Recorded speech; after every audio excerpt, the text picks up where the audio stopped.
confiantemente no Senhor de que seja um momento de edificação, de confronto, mas, acima de tudo, seja um momento para a gente pensar um pouco e poder palmilhar melhor esta vida. Antes de adentrarmos na Palavra de Deus, eu quero fazer menção aqui de 4 estados no Brasil. Alguns amigos que ficaram sabendo que eu ia ministrar e resolveram teimosamente querer me ouvir. Eu louvo a Deus pela vida deles. Estão no estado do Pará, alguns amigos, não vou citar os nomes, estão no estado do Maranhão, estão no estado de Goiás e estão no estado de São Paulo. Meus amigos, um forte abraço a todos e a minha família também. Eu demorei um pouquinho a preparar o sermão, porque eu tinha uma proposta e eu aguardei a proposta e ela não aconteceu. A proposta era que my brother Juarez iria elaborar o sermão para mim, e eu fiquei na expectativa de que ele escrevesse o sermão, mas o sermão não saiu, e eu tive eu mesmo de me arriscar a escrevê-lo. Então, eu escrevi. E essa mensagem nessa noite é como um presente à minha cunhada. É um presente para você. Vamos lá? Vamos à carta que Paulo escreve à igreja que estava em Roma, no capítulo de número 12, e o versículo de número 1. Nós vamos ficar apenas neste versículo e extrair daqui 8 lições preciosas para a nossa vida. Hoje já estamos tão modernos que a gente não fala mais, abra a Bíblia, né? A gente já diz, ligue o smartphone, ligue aí o iPad, e por aí vai, né? Carta que Paulo escreveu à igreja que está em Roma, capítulo de número 12, versículo de número 1. A versão NVI, nova versão internacional, diz assim: portanto, irmãos, rogo-lhes pelas misericórdias de Deus que se ofereçam em sacrifício vivo, santo e agradável a Deus, que é o culto racional de vocês. Eu quero mudar um pouquinho e ler a Almeida Revista e Corrigida, porque na NVI falta uma palavra e eu preciso dela. Na Almeida Revista e Corrigida diz assim: rogo-vos, pois, irmãos, pelas misericórdias de Deus, que apresentei o vosso corpo em sacrifício vivo, santo e agradável a Deus, que é o vosso culto racional. Ok? Por que escolhi a carta aos Romanos? Porque a carta aos Romanos ela tem uma singularidade, ela tem uma particularidade muito intrigante. A carta aos Romanos é onde está o arcabouço do apóstolo Paulo, é onde está toda a teologia do apóstolo Paulo, está na carta aos Romanos. A carta aos Romanos era confrontadora, mas ela não é tão difícil de ser entendida, porque a carta aos Romanos possui apenas 2 divisões. A primeira vai do capítulo 1 ao capítulo de número 11, é onde o Paulo traz toda a fundamentação teórica, onde o Paulo vai construir todo o raciocínio sobre as doutrinas bíblicas, sobre os temas relevantes da vida, como, por exemplo, a pecaminosidade dos seres humanos, a universalidade do pecado, a eleição, a predestinação, a escolha de Deus. Então, Paulo vem tratando tudo isso numa tratativa apenas como fundamentos teóricos, colocando na igreja um pensamento sobre o que é doutrina. Porém, quando ele chega no capítulo de número 12, ele convida a igreja, convoca a igreja para que dê um stop, pare. Que a igreja pare de pensar, que a igreja pare de refletir, que a igreja pare de pensar sobre doutrina. E alguém pergunta assim: e o que o senhor quer com isso agora? O apóstolo Paulo vai dizer: não vamos falar mais de doutrina, não vamos mais pensar sobre nenhuma corrente teológica, agora é hora de nós colocarmos em prática tudo o que já ouvimos sobre Deus. É momento de colocarmos em ação tudo o que aprendemos sobre Deus. Vocês entenderam de que o pecado é universal? Sim. Entenderam que toda a raça humana está debaixo do pecado? Sim. Entenderam que Deus é o governante de tudo? Sim. Conseguem entender de que Deus tem o domínio de tudo? Tem. Então vamos colocar tudo isso em prática. Vamos fazer isto em uma vivência. Vamos fazer isso no nosso cotidiano. Vamos fazer isso na nossa caminhada de vida. E aí é onde ele convoca a igreja no capítulo de número 12. A carta aos Romanos, ela tem outras particularidades. Por exemplo, o autor da carta é o apóstolo Paulo, mas o escritor não é o apóstolo Paulo. Interessante isso, porque no capítulo 16 tem um certo cidadão por nome Tércio, e ele diz que é ele quem escreveu a carta. romanos. Naquela época, existia uma profissão chamada amanuense.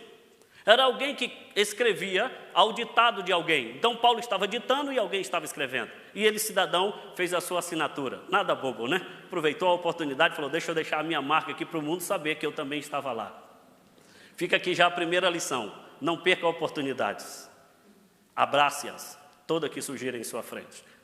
A carta aos Romanos, ela vai trazer alguns ensinos. Dentre eles, o capítulo de número 12. E nesse capítulo aqui, eu quero extrair 8 lições desse único versículo de prática de vida.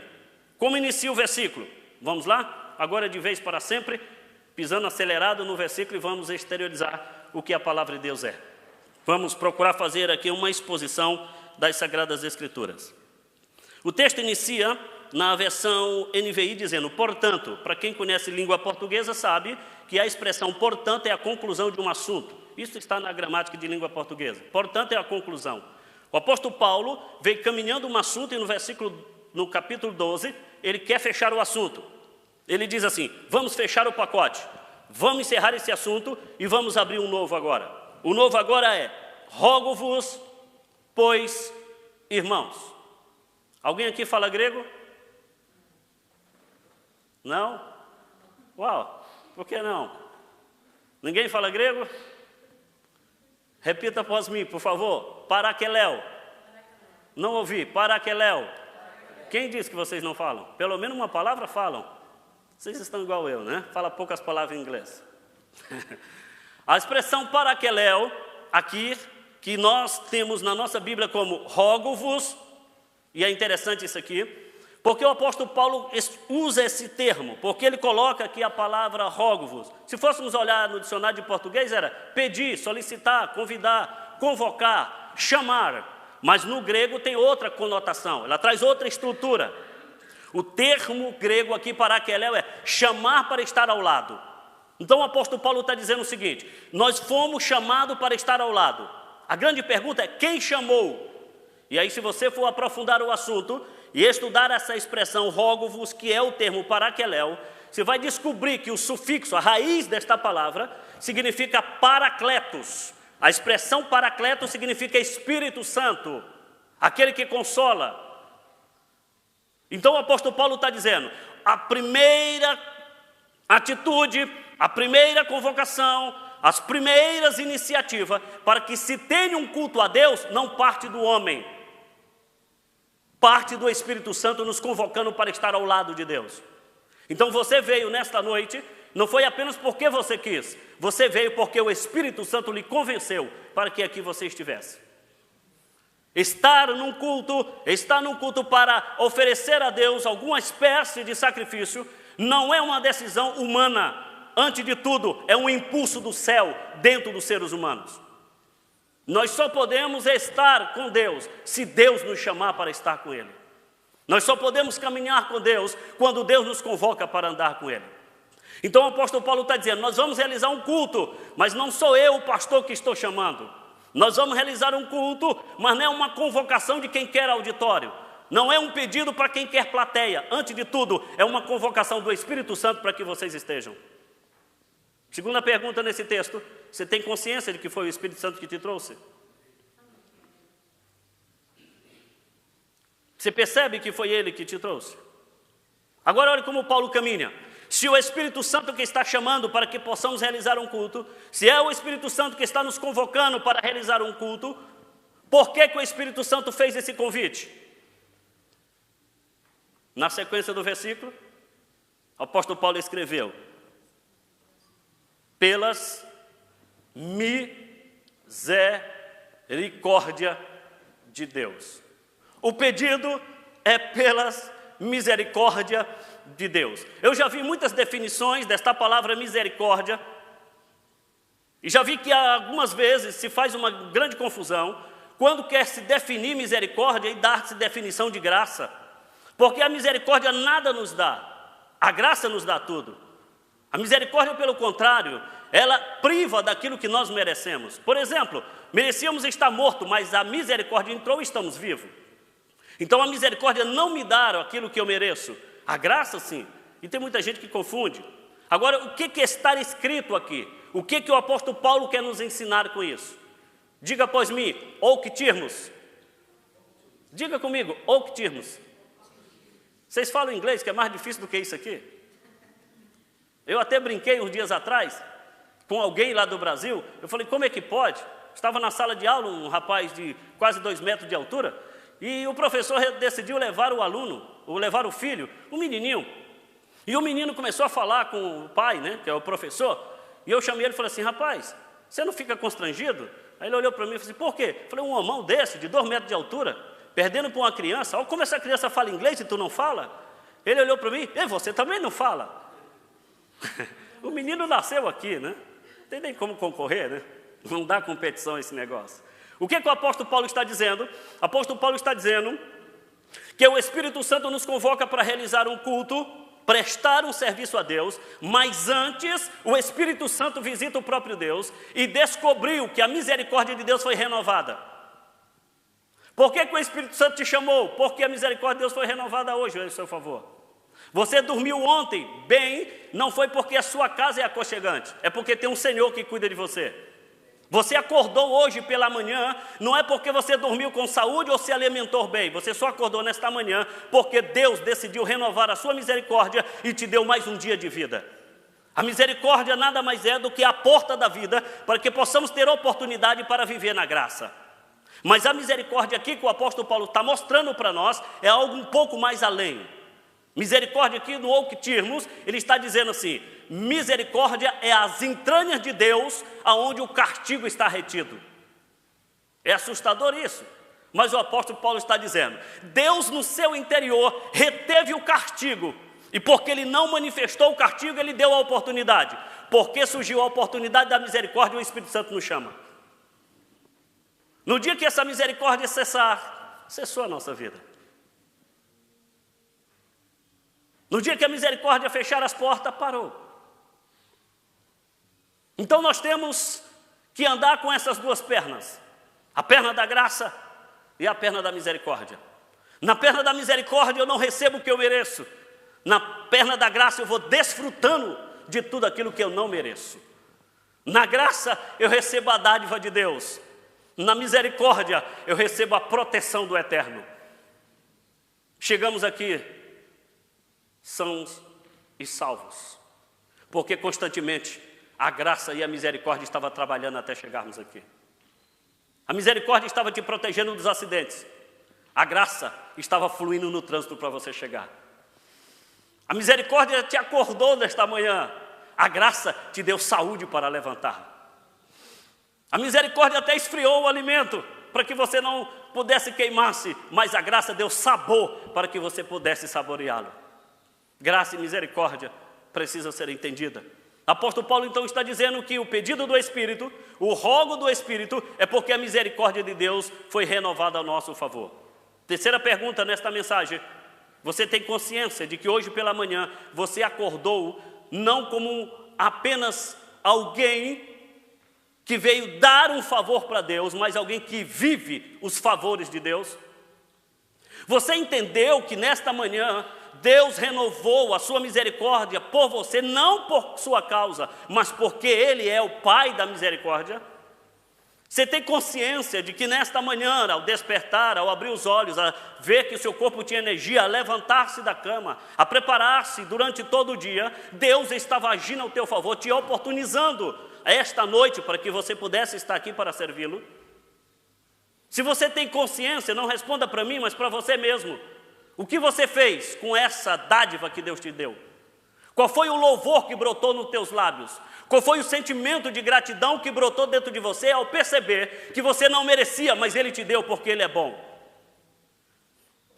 Não era nem para me estar aqui, mas Ele é bom. E toda vez que eu faço uso da sua palavra, eu tenho que olhar para Ele e dizer, como pode? A única coisa que eu tenho que oferecer e o que eu posso oferecer para o Senhor são pecados. É a única coisa que eu ofereço para Deus, são pecados. E o Senhor olha para mim e me oferta amor. Como pode eu te oferecer tanta ofensa e o Senhor oferecer graça? Que privilégio, não é? Estarmos de pé como homens pecadores e Deus nos dizer o seguinte, como pecador que vocês são, fiquem de pé e me representem. Fale para outros pecadores, mas falem como salvos, livres do pecado. Isso é a misericórdia. Então o apóstolo Paulo vai caminhando e fazendo esse trocadilho, dizendo que o convite do Espírito, primeiro, é porque a misericórdia de Deus foi renovada. Caminhe dentro do mesmo versículo, não saia dele. Portanto, irmãos, rogo-vos pela misericórdia de Deus que façam o quê? Ok? Na versão corrigida é apresenteis. Na NVI é ofereçam. O apóstolo Paulo está agora procurando fazer uma desconstrução do que era um culto na primeira aliança, no Antigo Testamento, para o que era um culto agora. E ele usa esse termo, apresenteis. A expressão aqui é parastemir. Parastemir é apresentar alguém para ser avaliado por outro. Então o apóstolo Paulo está dizendo, o Espírito Santo te chama, porque a misericórdia de Deus foi renovada, mas Ele está te chamando para que você se apresente, porque alguém vai te avaliar. O apóstolo Paulo vai colocar para nós coisas absurdas, porque um pouco antes do Cristo se tornar pessoa neste mundo, todos os cultos, ninguém se apresentava.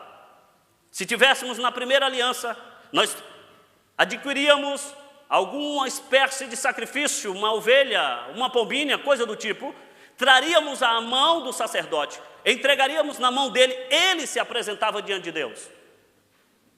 E nós totalmente isento do culto. O apóstolo Paulo está dizendo, Deus cansou disso. Deus não quer mais peças teatrais. Deus não quer mais representantes. Deus quer você sendo apresentado. Então o culto não é mais uma representação. O culto agora é uma vivência. E quando eu me apresento para o culto, eu estou me apresentando para que Deus me examine. Então eu chego no culto para estar ao lado de Deus, para que Deus me examine. O grande detalhe é que tem gente que está não estando. Tem gente que está, mas não está. Você olha para ela, ela está aqui, mas o semblante diz que ela está viajando pelo universo. Você olha nos olhos de muitas pessoas, você percebe que o físico está aqui, mas parece que a alma saiu do corpo, irmão Jorge. Eu não sei se ela está no mundo da lua ou na lua do mundo, mas ela está em algum outro lugar, menos no lugar que se vê onde ela está. O apóstolo Paulo está dizendo, o culto agora não é mais essa representação de que você leva alguma coisa, dá na mão de Deus e vira as costas. O culto agora é quando você está presente e Deus está contigo. Esse relacionamento agora, o Paulo chama isso de culto. Permita-me confrontar você fazendo uma pergunta. Começando pelo grupo de louvor. Você teve consciência de que quando você cantava, Deus estava na frente te ouvindo e te olhando? Wellington, tu tem consciência de que enquanto tu prega, Deus está na tua frente te olhando, te avaliando? Nós temos consciência de que neste ambiente Deus está.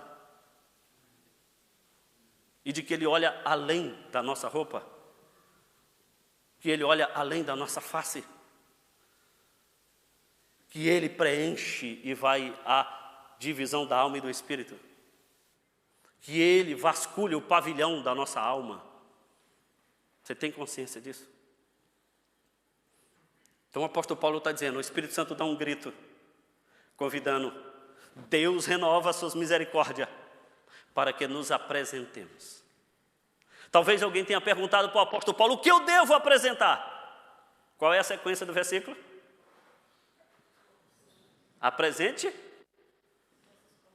Apresente o vosso corpo. Por que eu li na Almeida Revista e Corrigida? Porque na NVI ela subtrai a palavra corpo. E essa palavra corpo é importante para o texto, porque ele consta no texto original, consta na Bíblia Septuaginta, na Bíblia grega, aparece a palavra corpo. Na verdade aparece a palavra soma. E a palavra soma significa homem completo, uma pessoa totalmente. E aí muda todo o sentido. Porque o apóstolo está dizendo, quando nós somos convocados pelo Espírito, porque a misericórdia de Deus se renovou, Deus está nos chamando para que nos apresente completamente. Eu devo me apresentar completamente. O que isso significa? Significa que eu não posso apresentar apenas o meu corpo aqui. Deus não me aceita incompleto. Eu tenho que vir totalmente à presença de Deus. Se você tem problema, pegue o controle remoto da sua vida e quando você chegar na porta do templo para oferecer um culto a Deus, aperte a teclinha chamada stop. E diga, parei com toda a trajetória até aqui. Daqui para dentro, eu vou apertar outra teclinha, o play, porque ele vai tomar totalmente. Deus não te aceita corporalmente aqui enquanto a tua alma está viajando. Isso não é culto. O culto é quando eu estou completo. Quando eu estou aqui, corpo, alma e espírito. Então, quando nós entramos na presença de Deus, os problemas devem estar lá fora. Quando estamos aqui não é hora de nós fazermos as atualizações das nossas redes sociais. Não é hora da gente comercializar o tempo com Deus. Agora é o momento único e exclusivo dEle. E é pouco tempo, mas é o tempo todo para Ele.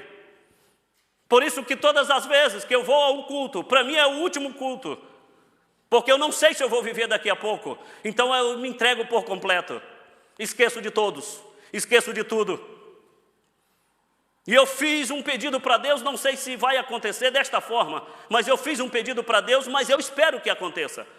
O meu pedido para Ele foi, Senhor, eu quero que Tu me leve no arrebatamento, exatamente quando eu estiver centrado dentro de um culto, quando eu estiver no meio do povo que glorifica o Teu nome, e de preferência, quando eu estiver fazendo uso da Tua palavra, é a hora de Tu me retirares deste mundo e levar-me para o Teu palácio, porque eu quero Te encontrar.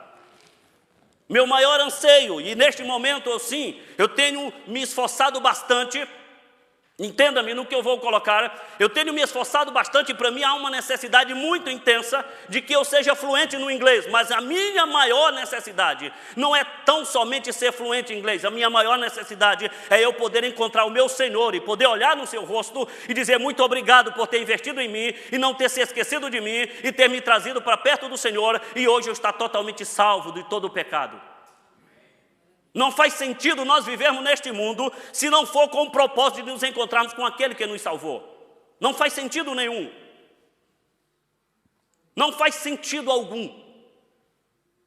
O maior sentido da vida é quando um homem entende de que ele foi colocado no mundo tão exclusivamente para a glória do seu Pai e que ele deva viver tudo o que tem que viver para a glória do seu Pai. Por isso que o apóstolo Paulo diz, apresente o seu corpo, se apresente totalmente. Não seja pela metade, seja inteiro. Então permita-me o quarto confronto e pergunta nesta mensagem. Deus te acompanha no teu serviço? Deus te acompanha nos seus passeios? Deus te acompanha nos seus negócios? Deixa eu aprofundar mais. Deus te acompanha nos seus relacionamentos? Deus é glorificado nos seus relacionamentos?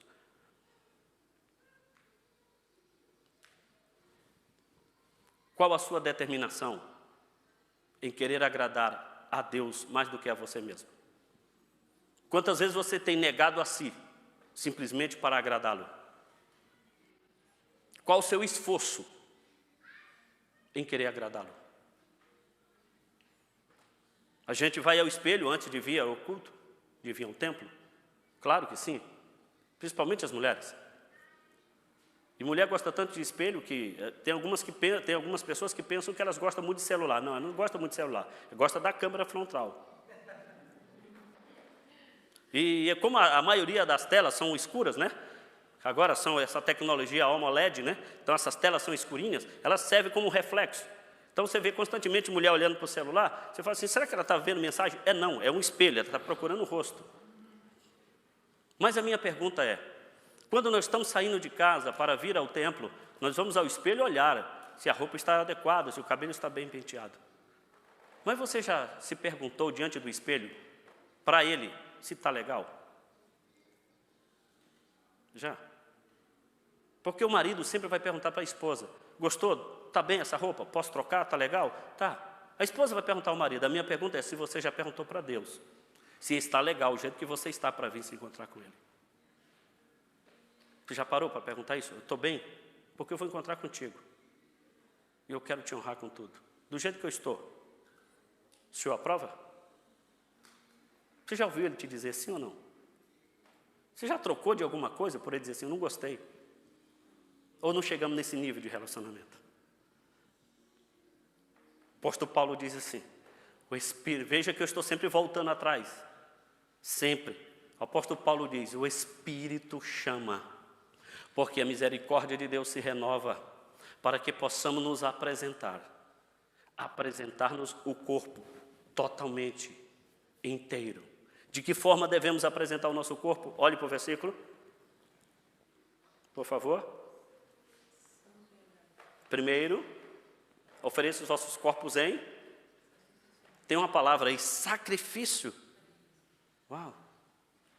Apresente o seu corpo em sacrifício.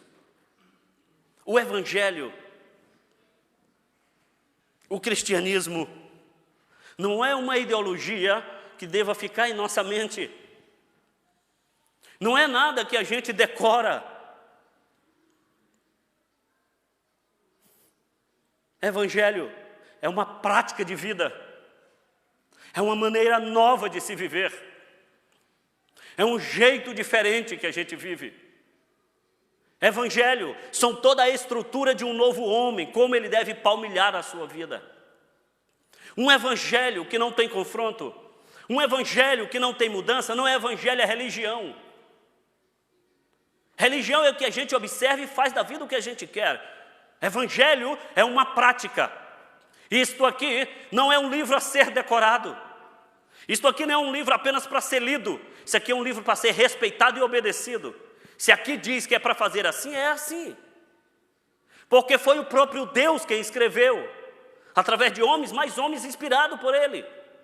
Então, se a Bíblia me diz que eu devo amar, eu tenho que me esforçar para amar. Mesmo que seja difícil descer alguém na garganta, mas eu tenho que me esforçar para amar. Porque o Evangelho, ele é composto de sacrifício. É um esforço enorme que nós temos que fazer para viver o Evangelho. E tem algumas situações que se ouve alguém dizendo de que se prega o Evangelho. E quando você vai ouvir a construção de toda a exposição, você não encontra Evangelho. Porque Evangelho não é um tratado teológico. Evangelho não é o arcabouço do raciocínio daqueles que sentaram na academia.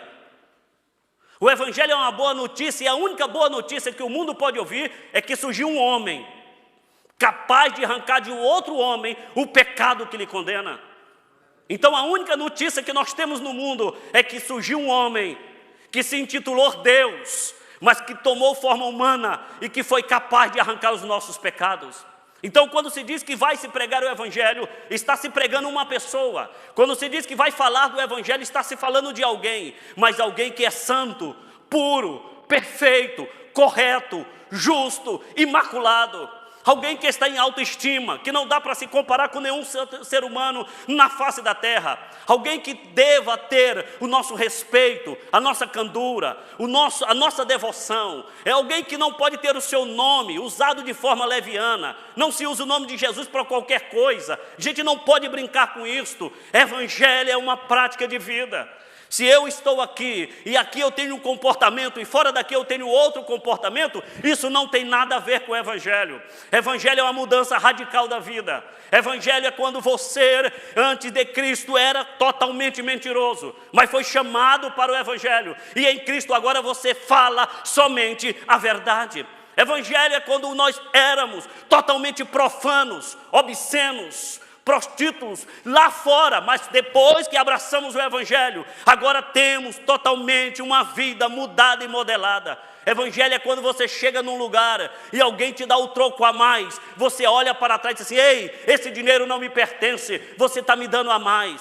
Evangelho é quando você respeita idosos, respeita sinalizações, leis que foram criadas para poder o nome dele ser glorificado. Nós precisamos entender a construção de um culto dentro da estrutura de um Novo Testamento. O apóstolo Paulo está dizendo que o culto inicia com o convite do Espírito. Não é com uma decisão da gente. Então a gente não sai de casa para marcar encontro, a gente não sai de casa para matar saudade, a gente não sai de casa para rever amigo, a gente sai de casa para se encontrar com Deus. Eu vou lá, não tenho nada para fazer hoje. O Espírito Santo te chamou. Porque Deus renovou a sua misericórdia.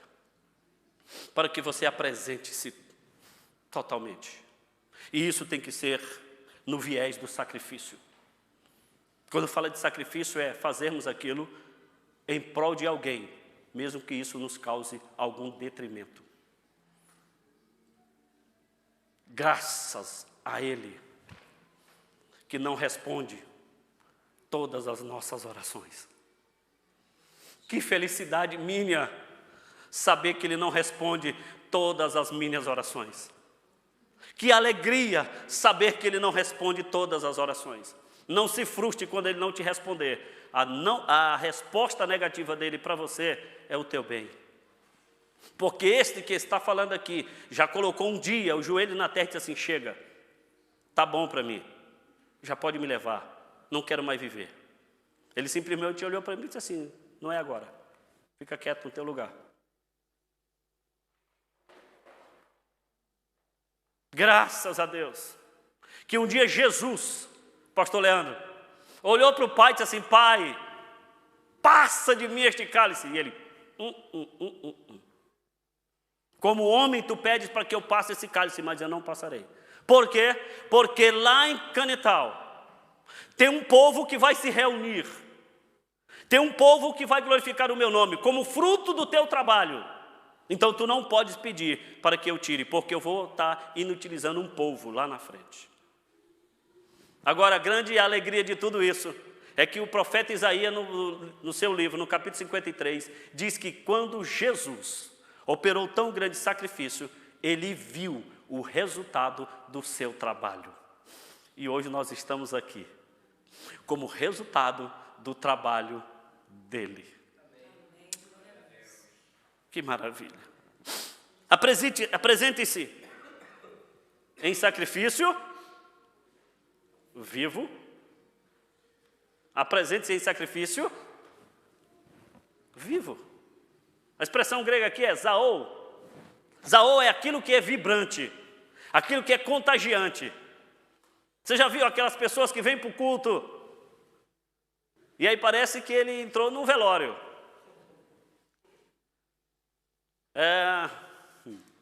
Parece que seu time perdeu o campeonato.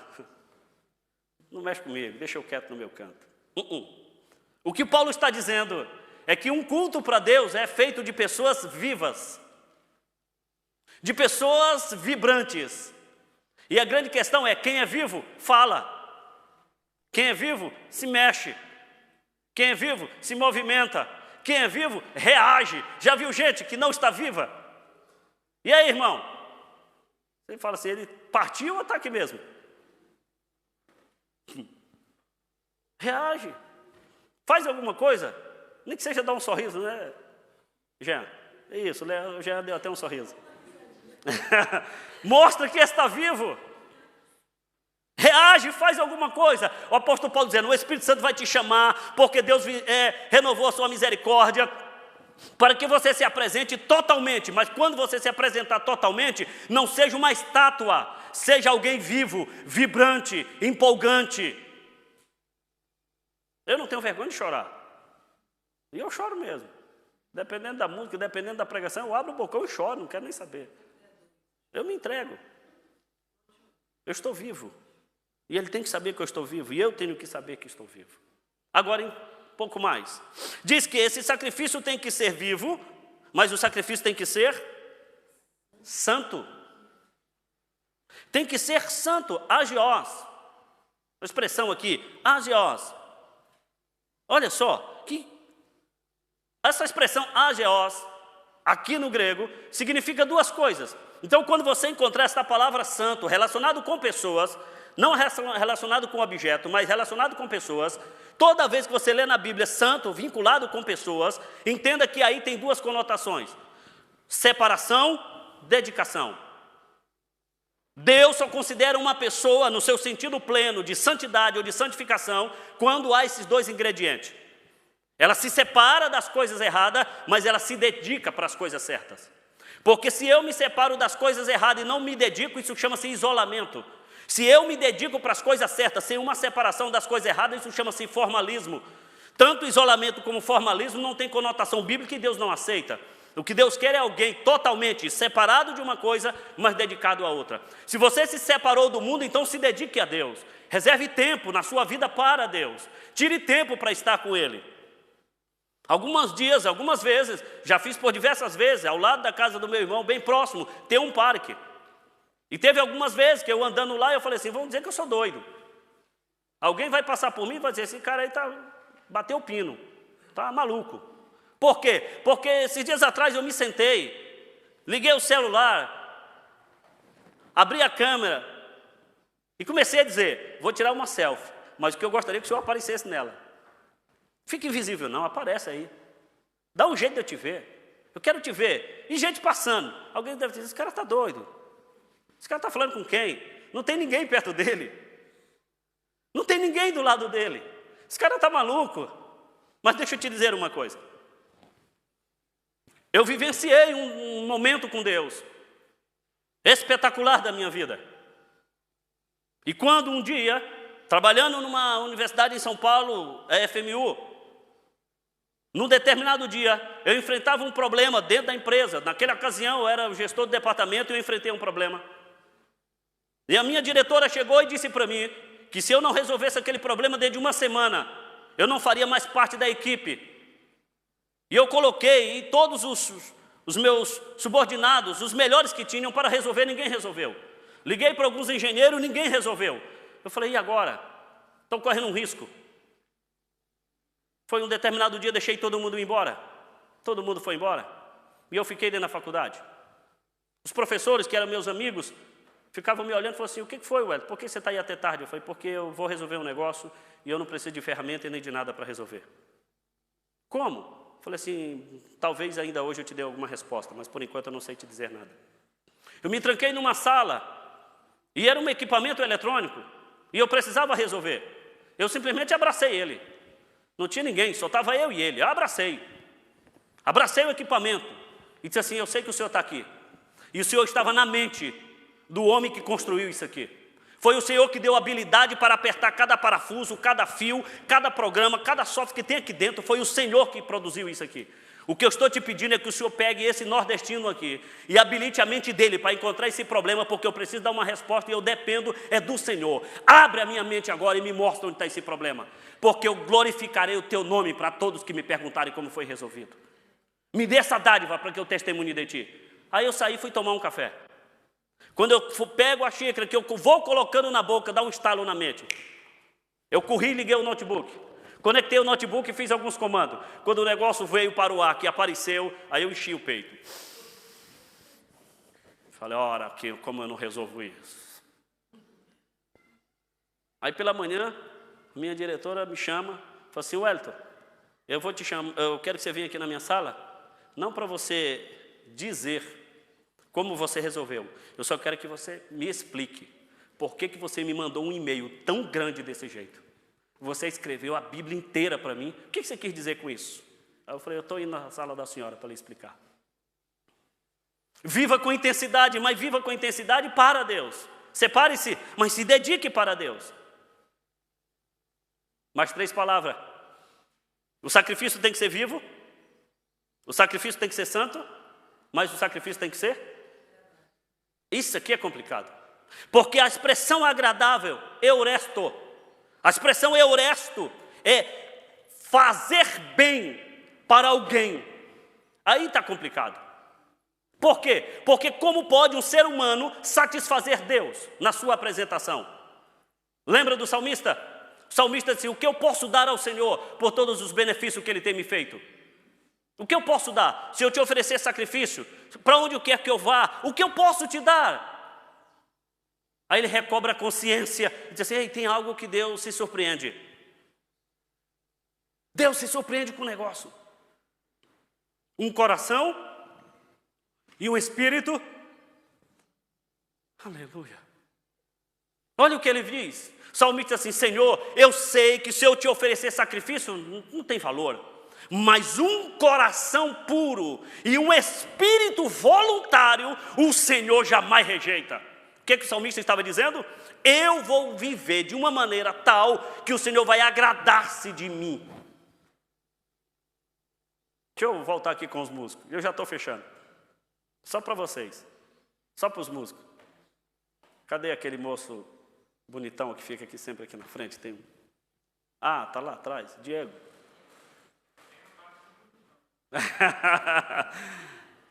Tem coisa na Bíblia que a gente se assusta. Vocês músicos. Depois leiam com calma. 1 Crônica, capítulo 25.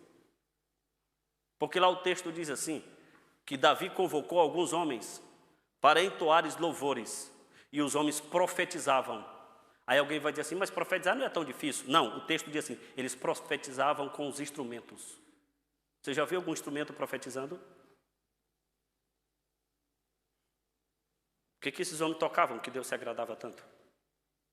Porque o texto que Paulo está dizendo é, faça de uma maneira que você agrade aquele que te convocou. Por que isto? Fecha o assunto. Fechou. Porque isto é o quê? Fechando o versículo. Porque isto é o quê? Isto é o vosso culto. Culto é latreia, serviço, vivência. Então culto não é esse período da reunião que a gente tira para ficar 2 horas aqui. Isso aqui é a nossa reunião. O culto é aquilo que eu vivo no dia a dia. Por isso que o culto a Deus é ininterrupto. Não acaba. A gente acaba a reunião, mas o culto continua aqui dentro. Continua balbuciando aqui dentro. Eu vou para casa e o culto continua. Nunca aconteceu isso com você? E você sair daqui e dizer assim, rapaz, você viu? Que coisa aquele louvor. Rapaz, que aquela pregação. Você viu o que o pastor falou? Sabe o que é isso? É o culto acontecendo. E ele diz que o culto tem que ser racional. A palavra racional ali, o termo grego ali é lógico, que vem de logos, que significa os ditos de Deus. Então o culto tem que ter a conotação do que Deus direcionou para ser. O culto não é a gente que elabora. A gente só pergunta para Deus o que Ele quer. E Ele vai dando os caminhos e a gente vai realizando. Então eu fecho com uma aplicação bem simples. Sua vida é um culto?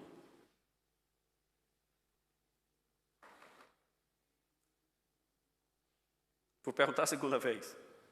Sua vida é um culto? Deus vive em você. Você vive em Deus. Esses dias atrás, eu estou indo para a escola. E aí baixei a cabeça caminhando. E falei assim, não me leve mal. Não me tenha como um sujeito petulante. Mas se ainda eu sinto dores, é porque a intensidade do pecado ainda reina em mim. Se ainda a tristeza paira em mim, é porque a minha natureza pecadora está tão intensa. Então dilua-me de mim mesmo. Reconstrua-te em mim, para que eu seja alegre e feliz 24 horas só por você e para o Senhor. Tem essa ideia? O Senhor permite orar? Fiquemos em pé.